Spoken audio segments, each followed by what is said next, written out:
I'm Bill Cirone, Santa Barbara County Superintendent of Schools, and I'm pleased to introduce my guest today, Fran Forman, the Executive Director of the Community Action Commission of Santa Barbara County. Welcome, Fran. Thank you, Bill. Fran, we're going to talk today about CAC and your leadership role there, but first let's trace the path that you took to CAC because it's both interesting and it's interrelated. So let's go back to the very beginning. Where did you grow up? Where were you raised? Well, it might be a surprise to you by hearing me speak, but I was born and brought up in New York. And I was born, brought up in Brooklyn. I lived in Queens. What were those early years like for you growing up in New York? You know, I remember them as being very happy and idyllic. I grew up in fantastic public housing, which was common then, and I have an older sister and a younger brother. My parents were very involved in developing from the ground up a community center for the local residents. So the whole idea of getting involved in your community and making it better is a tradition that I grew up with in my home. Started at an early age. Right at an early age. So where did you go to college? I went to college at SUNY at Oswego. It's the State University of New York in Oswego. And what was your major? My major was secondary education, and I had a second major in speech. So what was your career aspirations? Well, I wasn't sure. I mean, I was moving toward wanting to be a junior high or high school teacher. I knew I wanted to do something with people, so I did some teaching also early in my career. So after college, trace your career path. So after college, I moved to Boston, and while in Boston, I did a few things. I was a teacher during a very turbulent time in Boston. It was mandated busing. So I was very involved in that and also got involved in social service agency, actually a community action agency. So I did both, and I was very attracted to both, but what really drew me and made me want to do more was the work that I did with youth in a social service kind of environment. So I did that in Boston for some time. And then? After that, I took a big adventure, and I went for 10 years of my life to Mexico City. And I moved to Mexico City. I taught in Mexico City, and I raised my 2 young children. That's where my family was. So briefly trace your path from Mexico to San Diego to Santa Barbara. Yeah, that was a pretty exciting journey I went on. From Mexico City, I moved to San Diego. And in San Diego, I got my first entrance into the Head Start program. And I spent many years, I spent 10 years in San Diego working in various positions of increasing responsibility within Head Start. Great, unbelievable. It was really answered everything for me because it was both educational setting and it was with young families. From there, about, in 2000, actually, wow, 16 years ago, I moved to this area to become the director of our local Head Start program. Well, so that brings us up to the present, and let me just go back and then we'll talk about CAC now and what's going on. When you were in Mexico for that period of time, what lessons did you take away from that experience?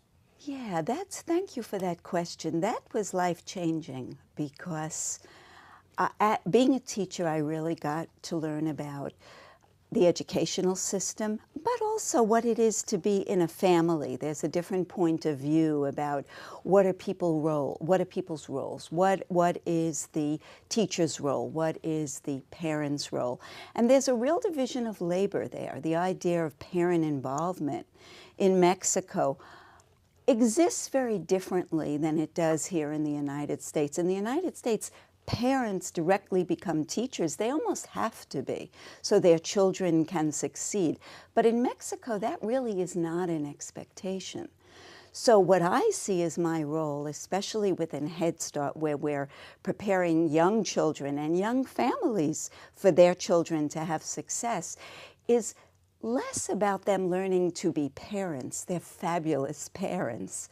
It's more about how they need to navigate and work in our educational systems. So that was a very, very important lesson for me, and also helped me in how I approach my work here. And you know, you talk about Head Start. In my judgment, Head Start was way ahead of its time, because the Head Start was started, as we both know, as part of the war on poverty, and it was in that context almost remedial to bring kids up so that they could succeed and compete when they would enter school. But the reality is that today everyone recognizes that the early years are the most important for all kids. Absolutely. Yeah, and Head Start kind of paved the way and continues to this day. So, you know, when you were with Head Start, and I know you still run a very large Head Start program here, but what were you most proud of, or what are you most proud of? Well, oh wow, there's so much. I could go on and on about that. I think what I'm most proud of is recognizing that children are part of families. And the way that I see it is that, yeah, we work with the children, and it certainly is an educational program. We're preparing children for school, but the children are really the hook, and it's a family program. Children whose families are in any kind of distress or in any kind of vulnerability are going to have obstacles in their lives. So the program recognizes that and provides resources to be able to work with a whole family. So we're not just carving out time in the day of a child to say, here, you know, read them, write them, and arithmetic to get you ready. We're saying, let's look at this whole family. And I think that's what I'm most proud of, because honestly, you're 100% right, Bill. It was way ahead of its time, because that concept was developed over 50 years ago. And Head Start didn't invent that concept. That's true for families in general. Children are part of families, and for us to work effectively with children, we need to recognize families.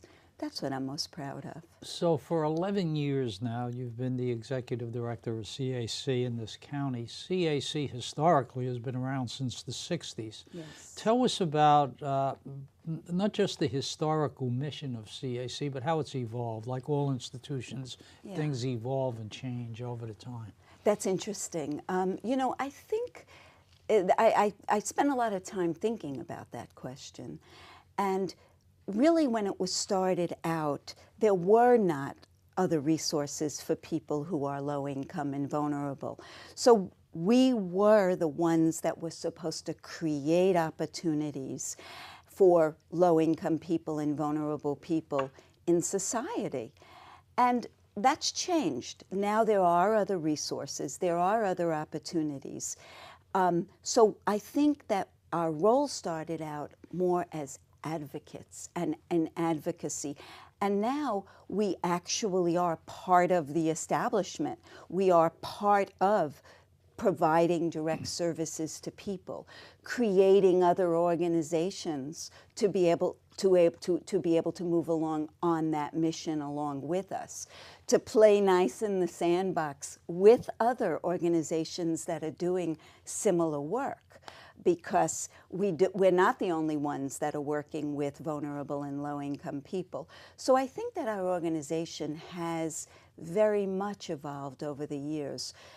I think that we do provide a very effective and efficient infrastructure to work directly with vulnerable and low-income people county-wide. And that is what makes us unique.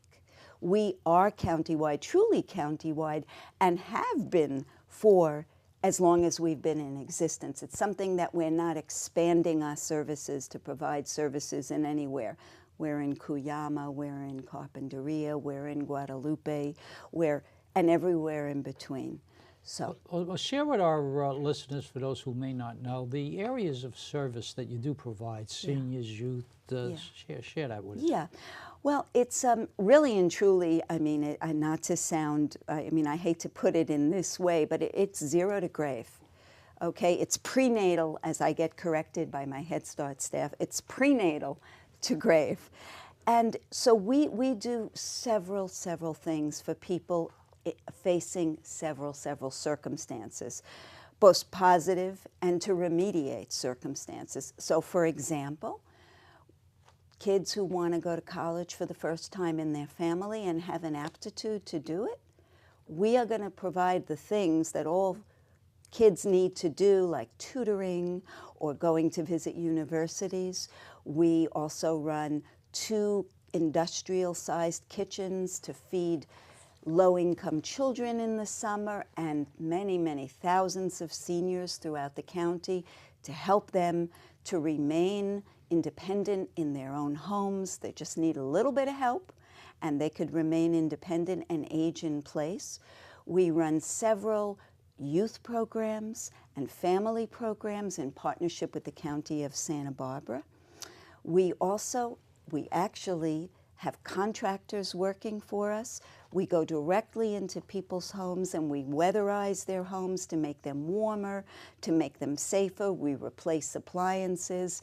In the case where you are running into problem paying your utility bills, we'll even help you to pay a utility bill if that's what you need so you could be stable in your life. So there are probably, I would have to rattle off about 22 different services that we provide as an organization. And you had also mentioned that you didn't use this word, but that CAC serves as an incubator of other programs, which eventually become independent entities, if you will. Tell us a little about that approach and some of the successes. Yeah, you know, I'm particularly proud of that, and I learned that as I move along. We go through old annual reports and we say, hey, did you know that at one time the food bank was part of CAC, or Easy Lift, or Smooth Transportation Services? Surprised me that all of Lompoc's transportation systems started under the umbrella of CAC. Several organizations, Shelter Services for Women started under CAC, Community Housing Corporation. What it is, it doesn't, we don't start out with the idea of let's start another agency. There's a community need. There's a community need, and a group of people get together and they start to organize, and it could involve CAC staff or board members. And there's a need that's needed in our community, and maybe some funding comes along to address that need. And instead of building an agency up from the bottom, developing another agency, we have in place an HR system, we have in place a fiscal system. We develop that organization within the organization. In the agencies that I mentioned, they've gone off on their own because it's better for their own sustainability to go off on their own. But that is something that I'm proud of, and I learn each day. One example that we're operating right now under the CAC umbrella, but it is somewhat independent because it's not run as a program of CAC, would be the South Coast Task Force on Youth Safety. So there was a need in the community. People got together in the South Coast. There were several meetings. There was some funding devoted to it. It could probably support a person. But they need to function independently from CAC programs, but have the same goal as helping people who are vulnerable. And certainly these are kids that needed to be addressed to move on the right path. So we saw it in tandem with what we're doing. We lend our umbrella to that. It's a great approach. And it's great to see the legacy that lives on through other agencies. On your website, you feature prominently along the navigation bar the backdoor deli. Yeah. And I know that's been in operation for about 18 years. Tell us about the backdoor deli. It's kind of one of Santa Barbara's best kept secrets. You know, I have to tell you that, you know, there are some people that work for the county of Santa Barbara that tell me that that is their all-time favorite place to eat, and they go there every single day, and that makes me very proud. It's on the county campus, what used to be a hospital, and when that was, actually I think you might even have some experience with this, but when that got taken over by the county, they said to CAC, okay, you cook for vulnerable people, you could cook here, but here is the deal.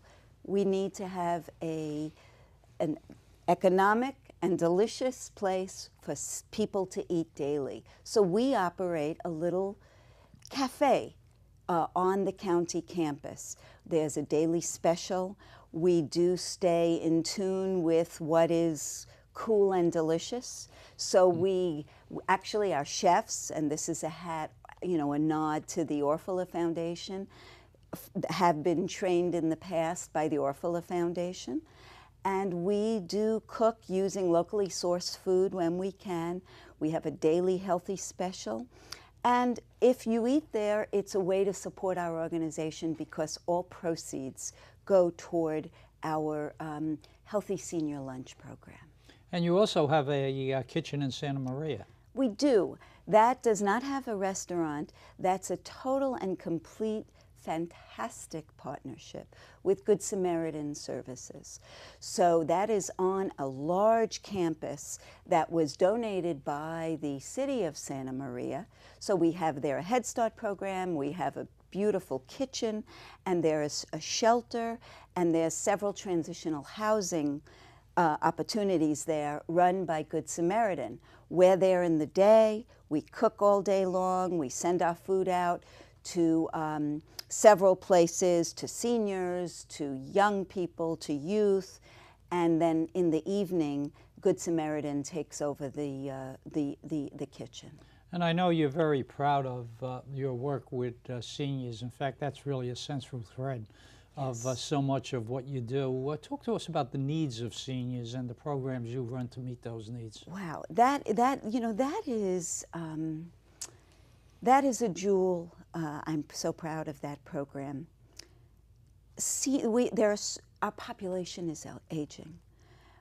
There's many people who want to live with dignity for the rest of their lives within their own homes. Most of the people that we serve, it is about 600 people every single day, are people who have planned for their future, but due to some occurrence in their future, they need a little bit of help to be able to sustain themselves. Or perhaps there is some kind of health need that they are not able to cook anymore, but they're able to take care of themselves at home. So we cook for 12 centers throughout Santa Barbara County where people come to eat each day, but it's not just for the food, it's also for the company, for the heart, for the companionship, for the stimulation. But we also send food to people's homes who really cannot come to a center. 300 people each day receive a meal that we cook every single day in one of those two places from scratch when possible. And it's also a program that we need to raise a lot of money annually to be able to do, to be able to continue. And I know something that you feel personally that's very important is what you call culturally relevant mentoring. Tell us about what it is and how it works and why it is important. Well, I guess I go back to the time that I lived in Mexico.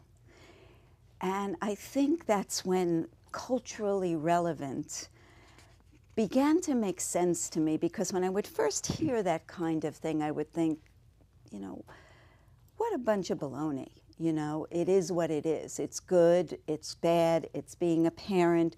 And then I realized, no, you know what? There are different approaches. There are different ways to do things and to be effective.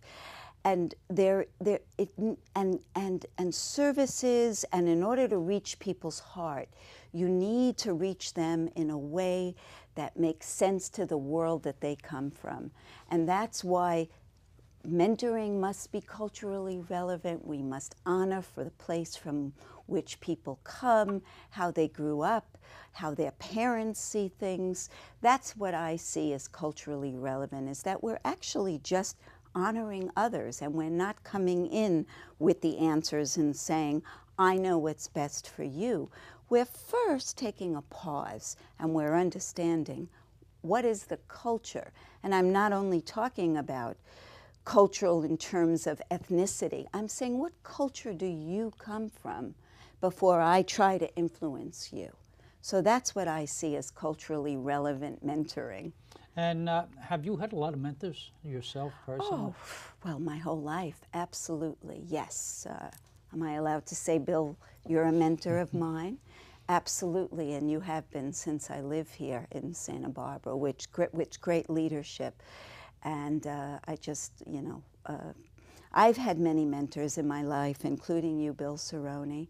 I continue to have mentors. Mentors are, I have many people that work within my own organization. It doesn't matter what position they're in, whether they're next to you, above you, or below you.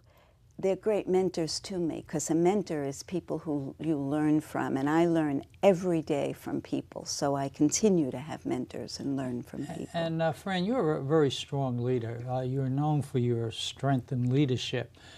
Some say good leaders are born, others say that they're made. Mm-hmm. For you, has leadership been intuitive, or is it something you've learned along the way? I think it is such a combination. But I do believe that leaders can be made. I don't believe that leaders are born. I think we're talking about personality when you talk about that. So are you a strong person? Do you, use forcefulness when you express yourself? That's a style, but that is not necessarily leadership. I think that throughout our lives, we learn and grow and we change.